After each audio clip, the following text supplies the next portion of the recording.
Esse osse progetto Gemma. Una sera che stava male, corrivi scantata puspetale, un dolore in tuo stomaco ti facesti visitare. Malata sogno, pensavi e non potevi immaginare, con un figlio in la tua vita ti stava per arrivare.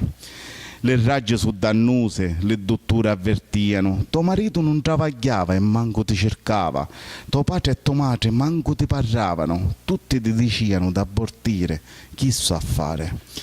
Confusa luce di vedo ti stava per sfasare, poi esse ti aiutarono e ti fecero a ragionare.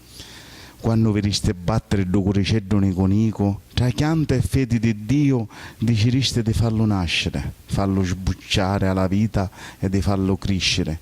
Prego e gentilezza non te ne fecero mancare.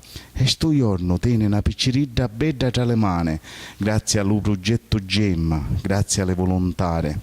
Perché in fondo si sa, le picciridde sono doni grandi, incainchiano l'arma e lo cuore d'amore immenso e scancellano tutto insieme la lo tinto male. E vince l'amore, vince, perché la vita è un bene prezioso.